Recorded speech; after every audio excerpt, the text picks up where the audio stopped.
Key 15. The Devil. Ein, O, value 70, means I, and foundation. It signifies also the external, superficial appearances of things. As the organ of sight, the eye is the most important sense tool. Hence, symbolists take it to represent all sensation, just as the lion, king of beasts, is taken as the representative of all subhuman modes of life expression. The eye is an orb. Vision is limited by the circle of the horizon. Through the eye, we see appearances only. Hence the eye represents the limitations of the visible, and the bondage of ignorance resulting from the acceptance of these limitations and appearances as being all there is. Mirth, the function of consciousness attributed by Kabbalists to the letter Ein, is usually provoked by incongruity, by human weaknesses, foibles, and shortcomings. Nevertheless, laughter is prophylactic. It purifies subconsciousness and dissolves mental complexes and conflicts. In a hymn to the sun god Ra, we read, quote, "Thy priests go forth at dawn, they wash their hearts with laughter." End quote. This is a prescription we may all follow to advantage. West below, the direction assigned to Ein, combines west, key 10, the Wheel of Fortune, with below, key 2, the High Priestess. Here is an intimation that whatever is denoted by key 15 is the result of impressions made by the apparently mechanical, fatal revolutions of circumstance, the Wheel of Fortune, upon human subconsciousness, High Priestess. On the cube of space, the line west below connects the lower end of the line northwest to the lower end of the line southwest, and is the lower boundary of the western face of the cube, or the western boundary of the lower face. Capricorn, the goat, is a cardinal earthy sign, governing the knees, to which we are brought in prayer by our sense of bondage and personal insufficiency. The natives of Capricorn are said to be quiet, studious, and somewhat inclined to materialism. Saturn, key 21, the world, rules Capricorn, and Mars, key 16, the tower, is exalted therein. The color correspondence is blue, violet, or indigo. The musical tone is A, natural. Renewing intelligence is the mode of consciousness attributed to Ein.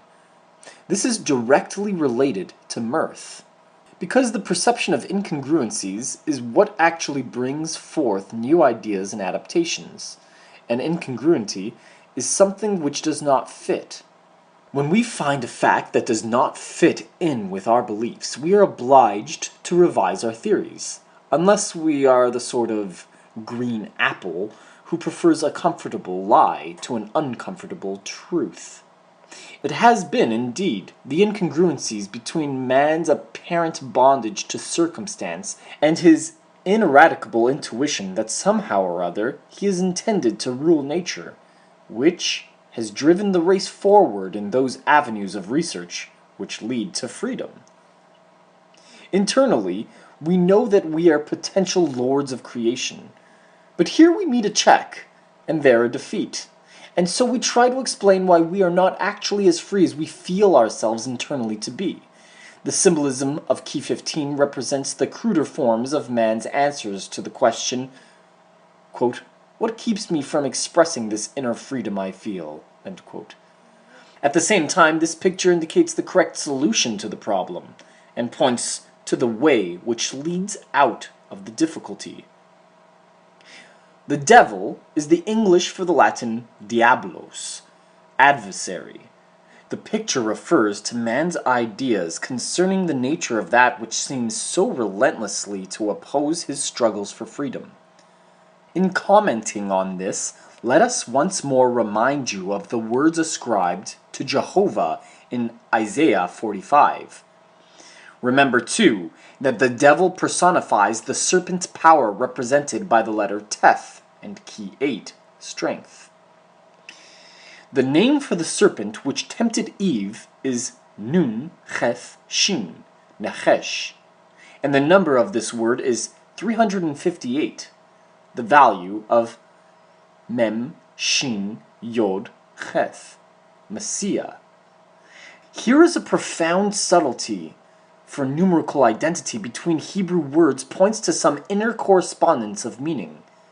Finally, it has been said, quote, "The devil is God, and he is misunderstood by the wicked." End quote. The number of the trump is 15, which is the number of Yod-He, Jah, the divine name especially ascribed to wisdom. The same number is shown by the number of trefoils on the tiara of the Hierophant. By addition of digits, 15 reduces to 6, the number of the lovers.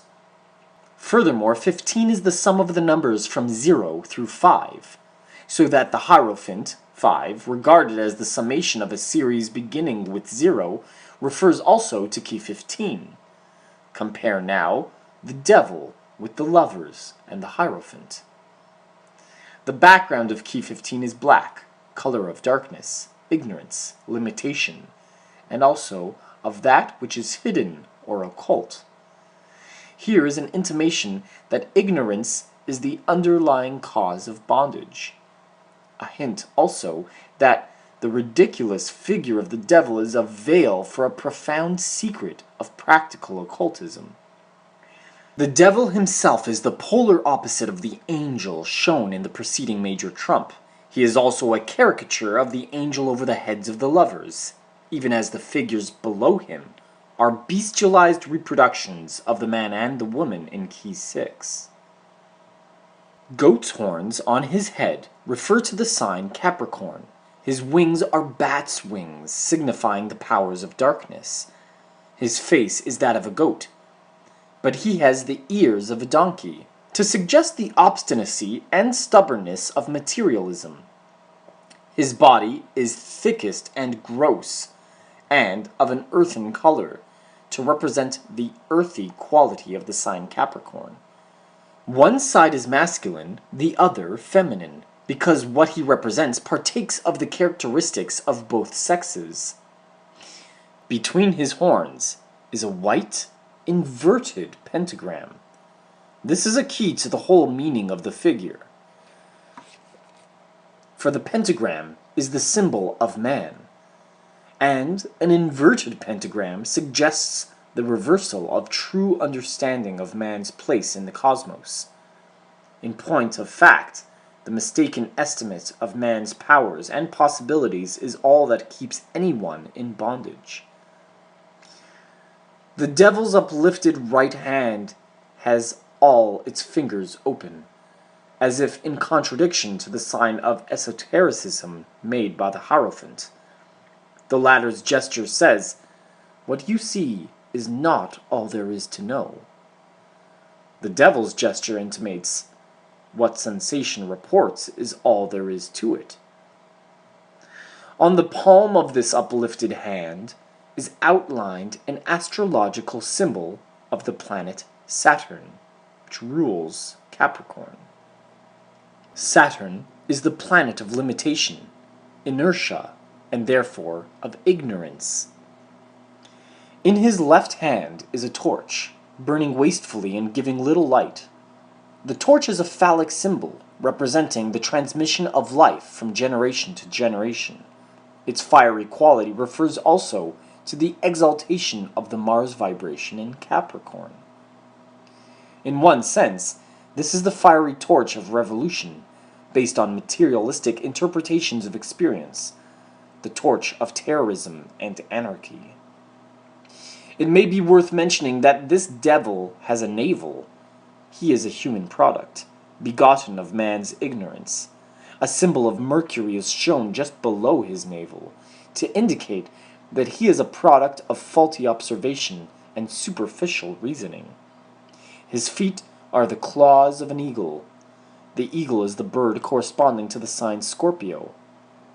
Here the eagle's claws refer to the materialization and misuse of the reproductive power, and its debasement in the service of sensuality.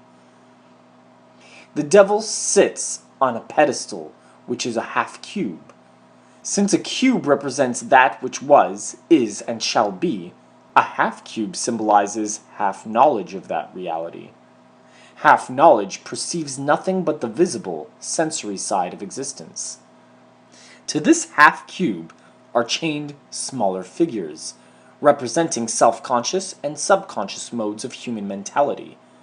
Their horns, hooves, and tails show that when reasoning takes its premises from surface appearances, human consciousness becomes bestialized. Observe that though they are chained to the cube, the loops of their chains are so large that they might lift them off their heads. Their bondage is imaginary. This picture represents the first stage of spiritual unfoldment. It is the stage of conscious bondage. The devil personifies the false conception that man is bound by material conditions, the false notion that he is a slave to necessity, a sport of chance. In truth, the forces which appear to be our adversaries are always ready to serve us. The one condition is that we understand our essential freedom and take account of the hidden side of existence. Then, when we conform our practice to our knowledge, liberation begins. The devil is sensation, divorced by ignorance from understanding.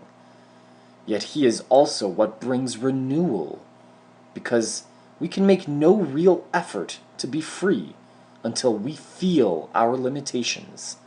Until they irk us, we can make no effort to strike off our chains.